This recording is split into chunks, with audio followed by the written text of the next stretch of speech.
Stop taking your blood pressure medication the moment you feel better. Just stop. That is what millions of seniors are doing right now, this week, in kitchens all across America, and it is one of the most dangerous decisions a person over 60 can make. You feel fine. Your last reading was good. The pills are expensive. Maybe they make you tired or dizzy, or you just forgot for 2 days and nothing bad happened. So you think, why am I still doing this? And you quietly stop. If that sounds like you, or like someone you love, do not click away. Because what happens inside your body in the 72 hours after you stop is not what your doctor described in that rushed 8-minute appointment. It is faster, it is more violent, and it can end with a stroke, a heart attack, or a fall in the bathroom at 3 in the morning that nobody hears. The good news is, there is a safe way to come off these medications if that is truly the right choice for you. There is a window. There are warning signs your body will give you. And there is a simple 7-day check that can tell you if you are heading for danger. Stay with me, because by the end of this, you will know exactly what to do tonight. His name is Ethan Cole. 15 years as a cardiothoracic surgeon. He has stood over open chests in operating rooms from Boston to Phoenix, and he has watched men and women, good people, kind people, people who raised families and worked their whole lives, arrive in his emergency department because they stopped their blood pressure pills on a Tuesday and had a stroke on a Friday. And here is the part he does not usually lead with. He has the same problem they do, not in his patients, in his own body. His fasting glucose runs at 124. His blood pressure without medication climbs to 150 over 92. He knows the temptation to quit. He has felt it. So this is not a lecture from a man in a white coat looking down at you. This is one human being telling another what he has seen with his own eyes. And what he has seen is this. You think the problem is the pill. You have been told for years that the medication is what is keeping your blood pressure down, that without it your numbers will rise, and that as long as you stay on it, you are safe. But after 60, the real problem is not the pill at all. The real problem is that your blood vessels have changed shape around the pill. They have adapted, they have remodeled themselves to work with that medication in your bloodstream. And when you remove it suddenly, those vessels do not slowly drift back to where they were. They snap. They overshoot. They go higher than they ever were before you started treatment. That is why everything you have heard about just stopping has been wrong. Not because you did it wrong, but because no one explained the one missing step. The vessels have a memory, and that memory is what hurts you. Now listen to the numbers, because the stakes are not theoretical. Sudden withdrawal from common blood pressure medications, especially the beta blockers and the centrally acting drugs, raises the risk of a major cardiac event in the next 30 days by somewhere between 4 and 7 times. 1 in 5 seniors who stops a blood pressure medication abruptly will be in an emergency room within 2 weeks. Falls double, because the body cannot regulate pressure when you stand up. And strokes, the silent kind, the kind that steal a word here and a memory there, climb sharply in the first 72 hours. 72% of strokes happen while you are asleep or within 60 minutes of waking. That window, the early morning window, is when your pressure naturally surges. And without your medication smoothing that surge, your arteries take the full hit. But here is the relief. And stay with me because this matters. None of this has to happen to you. Every single danger he is about to describe can be avoided with a simple, structured approach that costs nothing and takes 7 days. And in a moment, he is going to walk you through it, step by step, exactly the way he walks his own patients through it. Before he does, here is what is coming. He is going to give you the 5 things that happen inside your body when you suddenly stop your blood pressure medication, ranked from least dangerous to most dangerous. Number 5 is uncomfortable but manageable. Number 3 is where most people end up in the hospital. And number 1, the 5th and final one he will share with you, is the one almost no senior knows about, the one that can happen up to 6 weeks after you stop the pills, long after you thought you were in the clear. Fewer than 3% of patients are ever warned about it. So before he reveals it, do him one small favor. In the comments below, type your age and the name of your blood pressure medication if you take one. Just those 2 pieces of information. He reads them, and it helps him understand who is listening tonight. Now let us begin. Number 5. The first thing that happens, usually within the first 12 to 24 hours after you skip your dose, is what doctors call rebound vasoconstriction. Your blood vessels, which had been relaxed and opened by the medication, suddenly tighten. They squeeze. Imagine a garden hose that has been held open by a clamp for years. Remove the clamp, and the hose does not just return to normal. It contracts hard because the muscle around it has been trained to push against the clamp. That is what your arteries do. The smooth muscle wrapped around every artery in your body has been pushing outward against the medication for so long that when the medication disappears, that push has nowhere to go but inward. Your vessels narrow, your pressure climbs, and the climb is faster than the original disease ever produced. A study published in the Journal of Clinical Hypertension followed 312 patients over 65 who stopped their medication without medical supervision. Within 48 hours, their average systolic pressure rose by 31 points. Not over weeks. Within 48 hours. That is the difference between a controlled 130 and an uncontrolled 161, and at 61, above 100. Your risk of a vessel rupturing in your brain begins to climb sharply. Walter, 68, a retired baseball coach from Tucson, told this story in a clinic visit.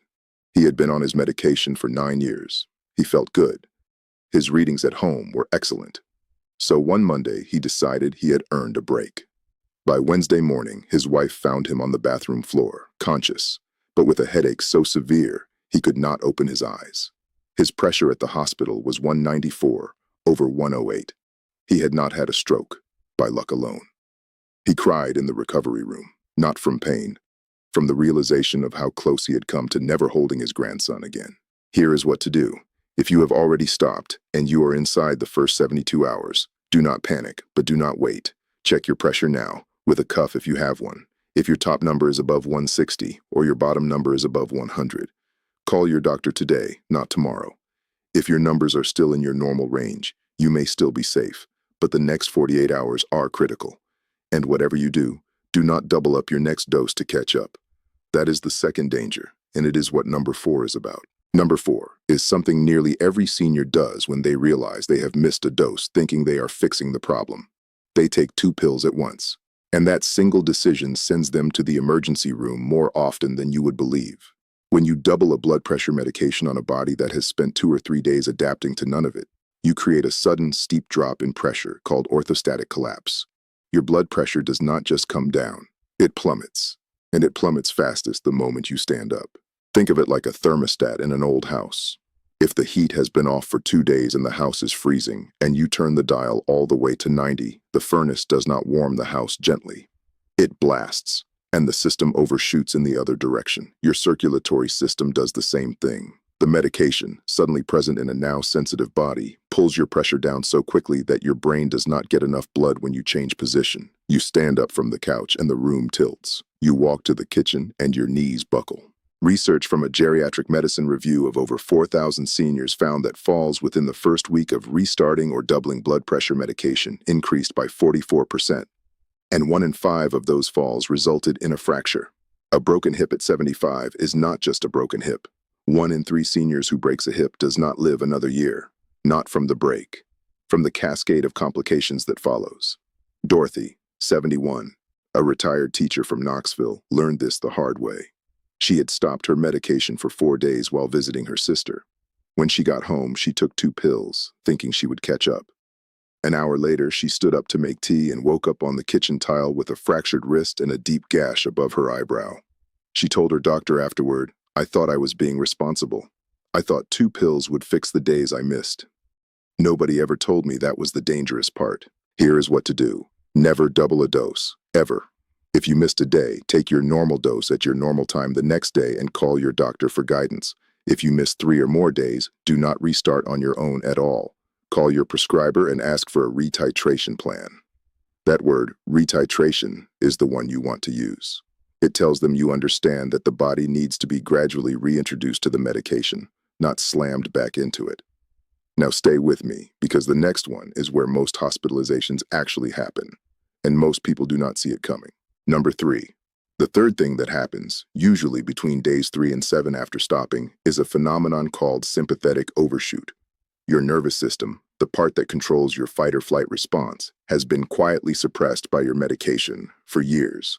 Beta blockers in particular act like a hand on a volume dial, keeping the stress signal turned down. When you stop the medication, that hand comes off the dial, and the dial does not return to normal. It spins toward the loudest setting it has ever been at. Your heart starts racing for no reason. You feel anxious, jittery, like you have had too much coffee. You wake up at 4 in the morning with your heart pounding, and you cannot figure out why. Your hands tremble. You sweat through your shirt sitting in an air-conditioned room. This is not anxiety in the way most people use the word. This is your nervous system, released from years of restraint, firing in every direction at once. A cardiology journal published findings on 496 patients who had stopped beta blocker therapy without tapering. Within 7 days, 53% experienced what the researchers called withdrawal-related cardiac events, ranging from palpitations to full arrhythmias to one documented heart attack in a man who had been off the medication for exactly 5 days. 5 days. He had felt fine for 4 of them. Raymond, 74, a retired engineer from Phoenix, described the feeling like this. He said it felt like his chest had a hummingbird trapped inside it. He had stopped his medication 8 days earlier because he read online that beta blockers cause memory loss, and he had been forgetting names. By the time his daughter drove him to the hospital, his resting heart rate was 142, and his pressure was 178/96. The doctor stabilized him over 3 days. He told Ethan afterward, with tears in his eyes, "I thought I was protecting my brain. I almost lost my heart." Here is what to do. If you are on a beta blocker, anything ending in olol, that is metoprolol, atenolol, carvedilol, propranolol, you must never stop suddenly. Ever. The taper is non-negotiable. A safe taper looks like this. Reduce by half for 1 week, then reduce that half by half for another week. Then stop, with your doctor's approval. That is a 2-week minimum, and for some people, a 4-week taper is safer. If you are already experiencing pounding heart, sweating, tremor, or chest tightness, call your doctor today. This is not a wait-and-see symptom. This is a now symptom. And before he goes to number 2, do him one quick favor. If anything he has said so far has matched what you or someone you love has actually experienced, hit the like button. Just that. It tells him to keep making videos exactly like this one for people exactly like you. And it helps the next senior find this video before they make the same mistake. Number 2. The second most dangerous thing that happens when you stop your blood pressure medication is something called the silent stroke window. Here is what almost no one understands. Your blood pressure can be rising dangerously without any symptom you can feel. None. No headache, no dizziness, no flushed face, nothing. The old idea that you can feel high blood pressure is one of the most stubborn and dangerous myths in senior health. You cannot feel it. Not reliably. And in the first 2 weeks after stopping, your pressure can spike during the night, while you sleep, hour after hour, and you will wake up feeling rested while the damage is already done. Imagine a slow leak in the ceiling of a house. Drop by drop, night after night, the water seeps into the wood. From the outside, nothing looks wrong. The paint is fine. The room smells fine. But inside the walls, the beams are softening. One morning, a corner of the ceiling falls in. That is what a silent stroke looks like inside your brain. Tiny vessels, weakened by years of high pressure, give way one at a time. Each one takes a small piece of you with it. A word, a face, a direction, a skill you have had your whole life. A neurology study out of one of the major American medical centers reviewed brain scans of 218 seniors who had recently stopped blood pressure medication. Within 6 weeks, 38% showed new evidence of small vessel damage on imaging. 38%. And not one of them had reported a single stroke symptom. Their families noticed it before they did. Mom seems a little slower. Dad keeps losing his keys. Grandma asked the same question twice this morning. These are not normal aging. These are the footprints of small strokes.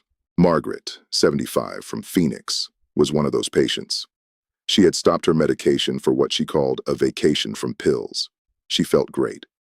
Her daughter, visiting from out of state, noticed that her mother was struggling to find the word for refrigerator, not forgetting where it was, forgetting the name of it. The MRI showed 3 small areas of damage in the language region of her brain. 3, from 2 months without medication. Margaret cried when she saw the scan. Her daughter held her hand and said, "Mama, the pills are not your enemy. They were saving you. Here is what to do.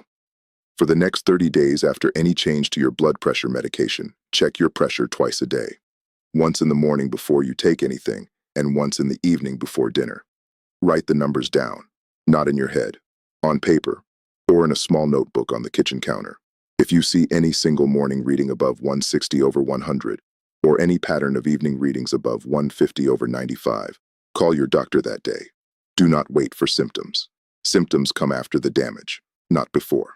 A good home blood pressure cuff costs around $40 and lasts for years. The upper arm kind is more accurate than the wrist kind. Measure sitting down, feet flat on the floor, after 5 minutes of quiet rest, with your arms supported at heart level. Take 2 readings, 1 minute apart, and record the second one. That is the gold standard, and it is the same thing the nurse does in the office. And now, the one he promised you. The one that fewer than 3% of patients are ever warned about. Number 1. Number 1 is the late surge, and it is the most dangerous thing on this list because it happens after you think you are safe. Most people who stop their blood pressure medication and survive the first 2 weeks believe they are in the clear. Their pressure is up a little, but they feel fine. They tell themselves the doctor was being overly cautious. They tell their family they are doing great. They cancel the follow-up appointment. And then, somewhere between week 3 and week 6, something shifts. The body finishes the long, slow process of remodeling itself around the absence of the medication. Hormones that had been suppressed for years come roaring back. The kidneys, which had been gently held in check, begin retaining sodium and water at a rate they have not used since you were 40. The adrenal glands, sitting on top of your kidneys, start releasing more of the hormones that constrict your vessels. And in the span of about 7 days, somewhere around week 4, your pressure undergoes what cardiologists call the late surge. It does not feel like anything. That is the cruel part. It is not a headache. It is not chest pain. It is a quiet, steady, upward climb that pushes your numbers higher than they have ever been in your life, including before you were ever treated. Picture a dam that has been holding back a river for 10 years. You remove the dam. For the first 2 weeks, the river flows where the dam used to be, gently, at the old level. But upstream, the snow has been melting all winter. The pressure has been building. And by week 4, the full force of that melt arrives at the spot where the dam used to be. There is nothing to hold it back. The water roars through. A multi-center cardiology study tracked 641 patients over 65 who had discontinued blood pressure medication, with their doctor's knowledge, over a 6-month window. The researchers found that the peak risk of stroke and heart attack was not in the first week. It was in weeks 4 and 5. The risk in that window was nearly 2,000% higher than baseline. 2,000. And by then, most patients had stopped checking their pressure because they thought the danger had passed. Helen, 74, was a retired nurse. She had spent 40 years telling her patients to take their blood pressure pills. When her doctor agreed she could try going off hers with monitoring, she did everything right for the first 3 weeks. She checked her pressure twice a day. The numbers were good. She felt strong. She started to relax. By week 4, she was checking once every few days. By week 5, she had stopped checking altogether. On a Sunday morning in week 6, she stood up from her armchair, walked toward the kitchen, and woke up in an ambulance. Her pressure on arrival at the hospital was 210 over 118. She had suffered a stroke that took the use of her right hand. She was a quilter. She had been quilting since she was 11. She told Ethan in a voice barely above a whisper, "I taught people to take their pills for 40 years, and I forgot the most important thing. The danger is not when you stop. The danger is when you stop watching. Here is what to do." This is the most important instruction in this entire video, so listen carefully. If you have stopped or are stopping any blood pressure medication, you must continue to monitor your pressure twice daily for a minimum of 6 weeks. Not 2 weeks, not 3, 6. Mark the date on your calendar right now. If you are watching this on the day you stopped, count out 42 days and circle that date. Until you reach that circle, you check your pressure morning and evening every single day. Any reading above 160 over 100 is a phone call to your doctor that day. Any reading above 180 over 110 is a trip to the emergency room. No exceptions, no negotiations, no waiting it out. If you cannot commit to that 6-week watch, then you should not stop your medication. It is that simple. The pills are not the danger. The blindness is the danger. Now, here is the question that bothers him most. Why has no one told you any of this? You have been taking these pills for years. You have seen your doctor more times than you can count. and no one ever sat you down and explained the rebound, the overshoot, the silent window, the late surge. Part of it is time. Your doctor has 8 minutes with you, maybe 12 if you are lucky. In that window, they have to review your labs, check your medications, ask about your symptoms, refill your prescriptions, and address whatever you came in for. There is no time for the lecture you needed. Part of it is training. Most of medical education focuses on starting medications, not on stopping them. There is an entire field for prescribing, and almost no formal field for deprescribing. Part of it, honestly, is the system. Pharmaceutical companies have no incentive to teach you how to safely come off a drug. The information exists, but it is buried in journals, written for specialists, not translated for the people who actually take the pills. This is not a conspiracy. Your doctor is not your enemy. They are a good person working inside a broken system that gives them no time to teach you what you needed to know. The fix is not to distrust them. The fix is to come to your next appointment armed with the right questions. Ask them, what is my taper plan? Ask them, how long should I monitor after I stop? Ask them, what numbers should send me to the emergency room? Write the answers down. Bring someone with you. You are not being difficult. You are being a partner in your own care, and any good doctor will respect you more for it, not less. So let us bring this home. Here is what you now know that 97% of seniors do not. You know that stopping suddenly causes a rebound that can spike your pressure higher than it has ever been. You know that doubling up to catch up is one of the fastest ways to end up on the floor. You know that beta blockers must be tapered, never stopped cold, and you know the 2-week minimum schedule. You know that the silent stroke window in the first 2 weeks does not produce symptoms, which is why you check twice a day on paper. And you know the one almost nobody knows, the late surge in week 4 and 5, the reason you keep watching for 42 days even when you feel fine. You are not broken. You are not weak for needing medication. You are not failing because your body does not run the way it did at 30. Your body has carried you through a lifetime of work, family, loss, joy, and showing up day after day for people who needed you. It deserves your attention now in return. Taking a small pill or coming off it the right way is not surrender. It is wisdom. It is the kind of quiet wisdom that lets you keep playing with your grandchildren, keep walking the dog, keep cooking the meals that hold your family together. So here is the challenge. For the next 7 days, no matter what you decide about your medication, you are going to check your blood pressure twice a day and write it down. Just 7 days. Morning and evening.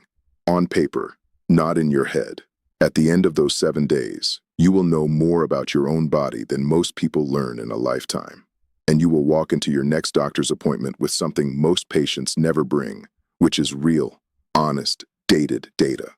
Tell your doctor what you have learned, show them the numbers, ask the 3 questions, and then make a decision together, the way it should have always been done. In the comments below, type the words, I will check. 3 words, that is all. It is a small promise to yourself, in writing, that for the next 7 days you are going to pay attention to the most important number in your body. And if this video has helped you, share it with someone you love over 60. Maybe a spouse, maybe a brother, maybe the neighbor who waves at you from across the street every morning. You may be the reason they are still here next year. Take care of your body. It is the only home you have.